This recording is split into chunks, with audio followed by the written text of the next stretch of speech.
I had previously rendered and uploaded this video, but didn't release it yet, so it looks like I have to delete that because something huge has happened. I'll play out the rest of the original 15-minute video after I get through the most important information up front here. Counter MVP is now fairly easy to do for a limited time. If you're watching this video later, you can use the description to skip this part, it'll be a bit outdated, but if you care about that and are watching this video when it came out, you should get on it right away. Thinking back, what was my counter MVP advice way back in the first video I made about the topic?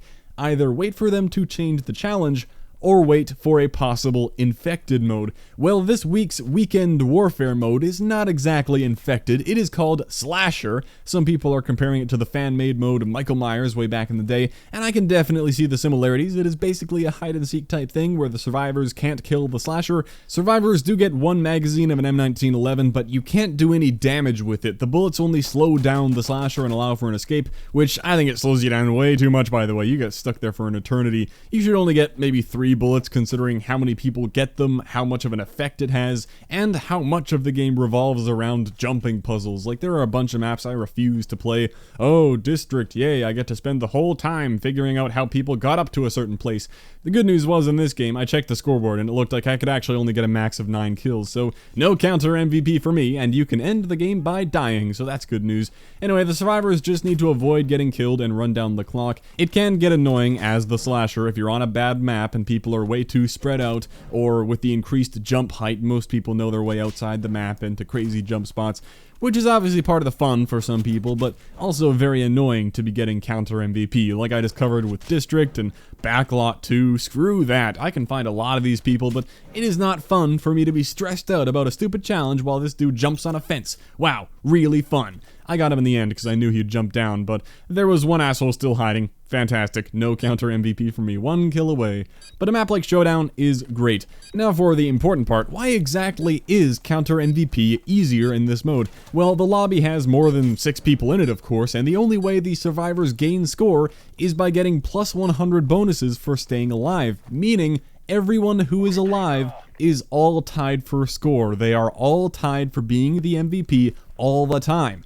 AKA, if you get selected as the slasher, easy mode. When you kill someone, they don't get on your team like an infected, they're just out of the game, which is perfect. You won't have anyone competing with you for the kills, you just need to be selected as the slasher, kill 10 people, which ranges in difficulty depending on the map, but is usually doable, and that's it. The map really is key. Use your vote wisely, avoid big maps, avoid maps with way too many jumping puzzles, but there you go. With that, you have completed counter MVP. You still have to do it 25 times, even this method will be time consuming, but this is obviously millions of times easier than whatever you had to do to earn it before. The biggest difficulty comes in hoping you get picked, and hoping people don't quit the game at the beginning, so please be considerate and don't quit the game if you don't get picked and you wanted to. It works out because most people do want to be survivors. What you can do if you want to quit but also feel like a good person, just let the guy kill you so he gets his kill and then leave so you don't have to waste 10 minutes of your life.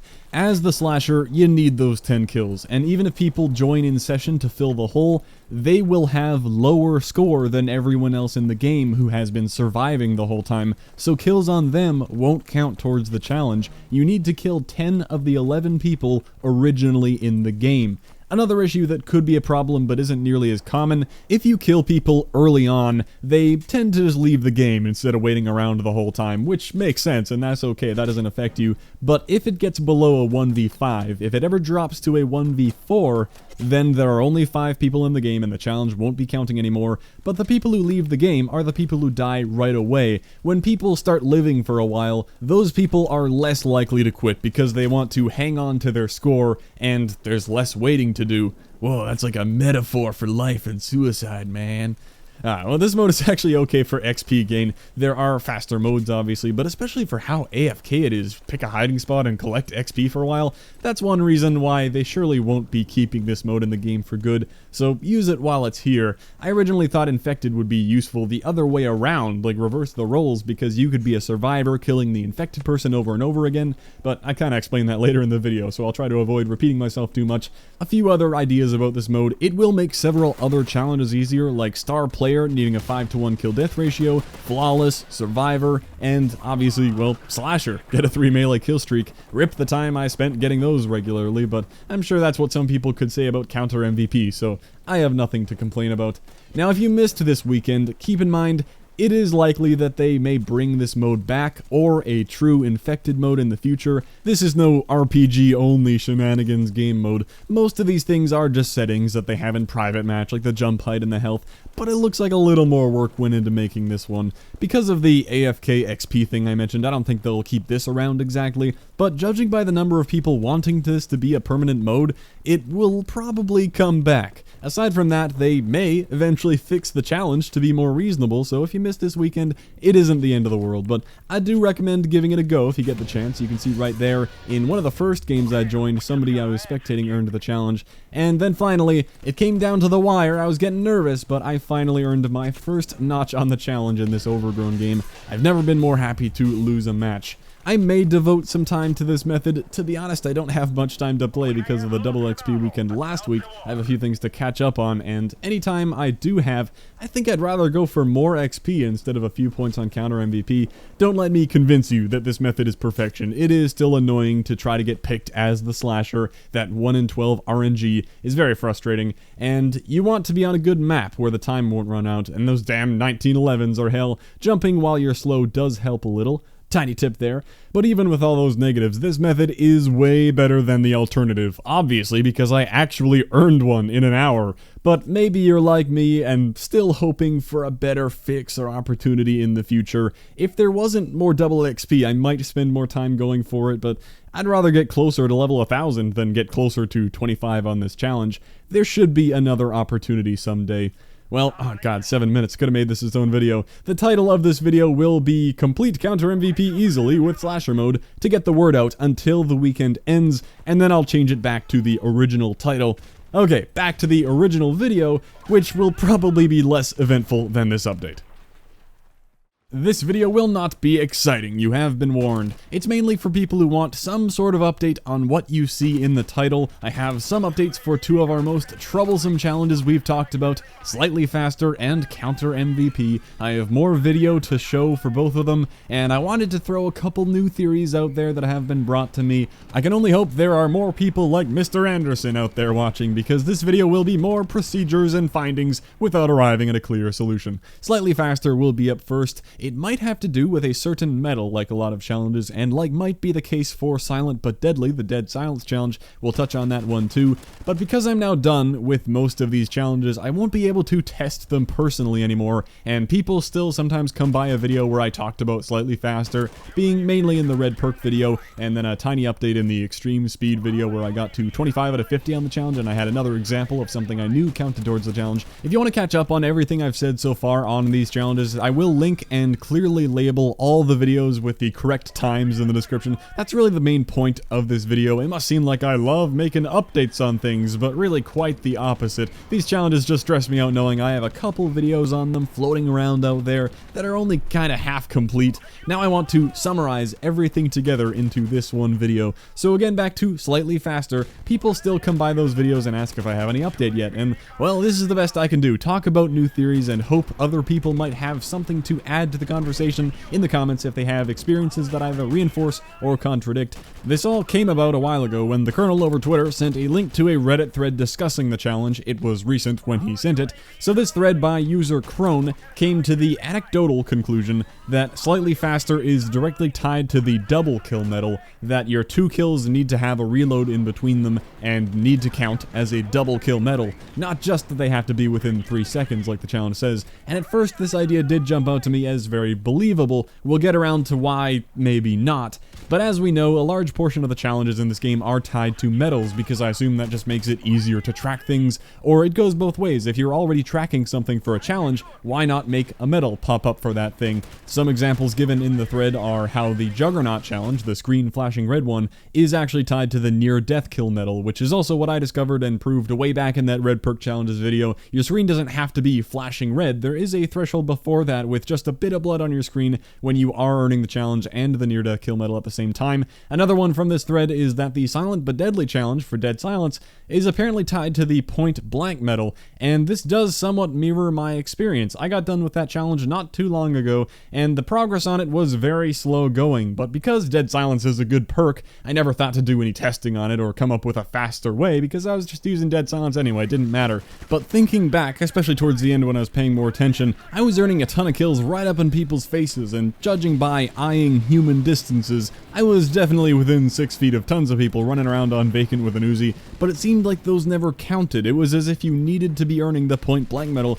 which you only ever really earn for true barrel stuffing range running into somebody, and because of that, now this is something I really wish I could test, I don't even know if melee kills count towards the silent but deadly challenge. Clearly they should, you're definitely close enough, but you don't earn point blank for a melee kill, and that might matter. I wish I knew the answer to that. If you want to test it and you don't have the challenge done, you can go into a game with a dead silence class and go melee only until you get one melee kill, then die, switch to a class without dead silence and play out the match, and just see if that increases your challenge progress by 1 or not. Of course the answer doesn't matter to me, but it might to other people.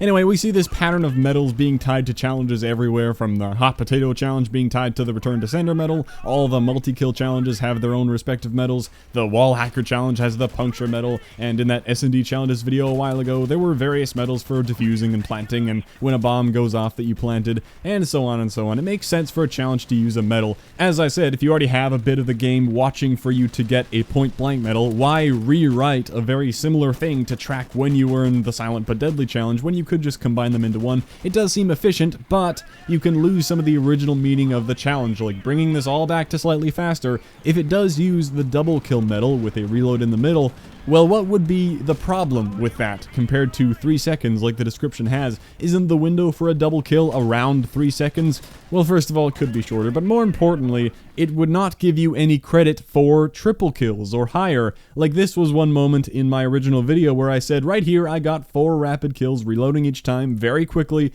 In my perfect world, that would count at least 2 times, maybe 3 for the overlap in the middle, but as we know, it didn't count at all. Well, if you need the double kill medal, that would be one way to explain why that didn't count for anything, because I got a Fury kill medal, and since I did a lot of my sleight of hand grinding on Shipment, although I did have some trouble on other maps as well, that could explain many of my kills not counting, because I was actually getting triple kills or more a lot of the time, either because of an extra kill before or after the 2 kills that had the reload in between. But I wanted to look through all my examples, because there had to be a reason why the thought of needing double kills never crossed my mind, and here's this counter example to that idea. This G36 double kill I showed was the perfect speed to count. I know that because I previously proved with examples that it could take shorter or longer than this one, and I didn't get a 3rd kill before or after that double kill. In fact, to my knowledge, I just spawned in, so why didn't that one count? You could say that, well, a kill streak popped up and not any double kill medal, but funnily enough, here's some actual new video, not recycled stuff. My 50th sleight of hand kill from a little while ago looked exactly like that, with an assault rifle, earning a kill streak, and obviously it counted because it completed my challenge. So because I am unable to do any further testing based only on what I already had to look at, it's hard for me to confirm or really deny the double kill idea. I feel like there's still something else going on if I had to guess, but despite feeling like I had other examples that could go against it, the best counter example I could find was that G36 clip I showed, and that was taken from my old sleight of hand video because I don't have the raw gameplay anymore. I have to delete most old stuff or it all piles up, although I've made an exception for a bunch of counter MVP junk I have lying around because I feel like that's still a huge loose end. But because of that deletion, I can't confirm. Maybe there was something right before it or right after it cuts off, some other medal that prevented the double kill.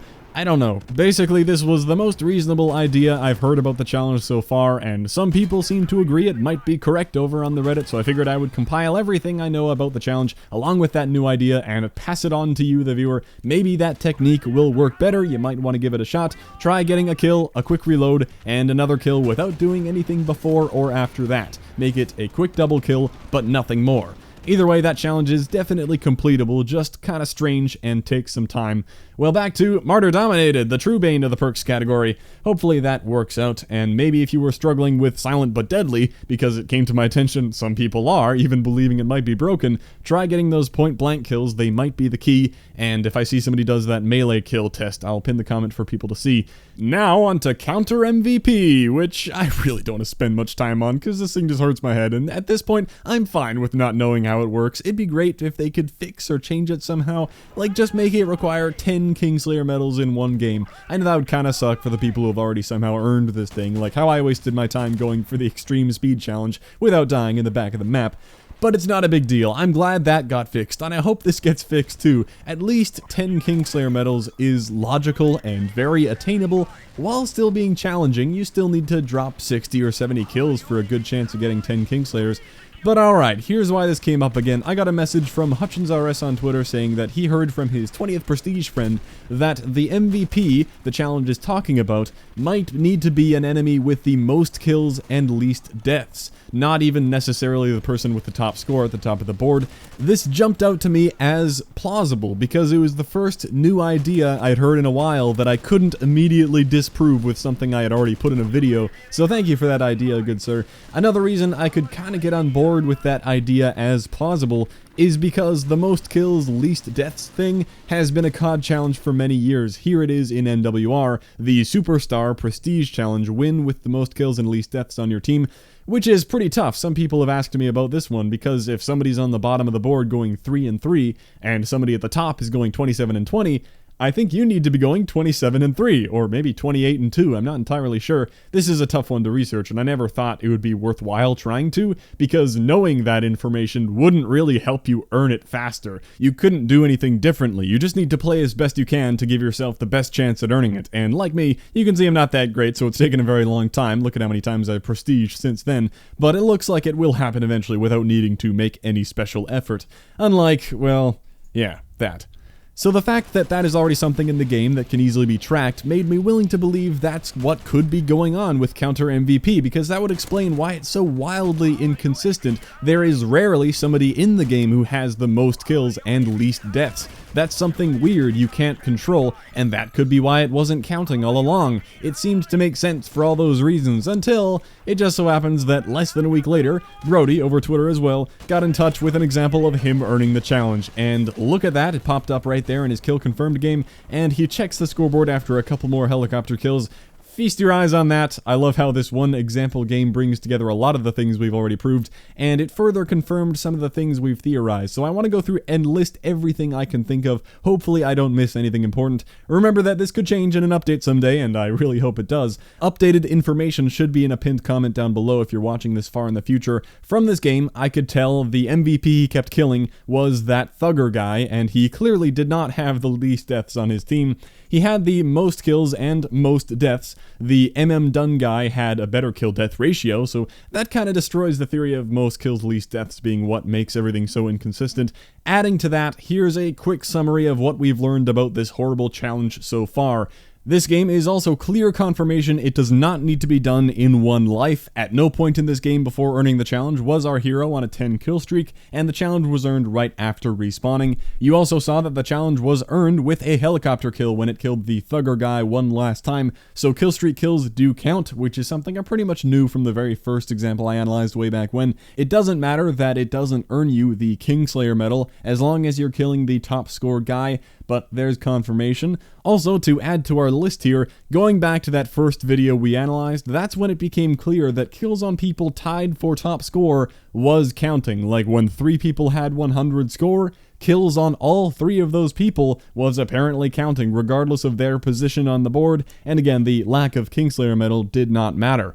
Back to our new game example, another thing this disproves was the theory that maybe you need to be the MVP of your team the entire time while killing the enemy MVP 10 times.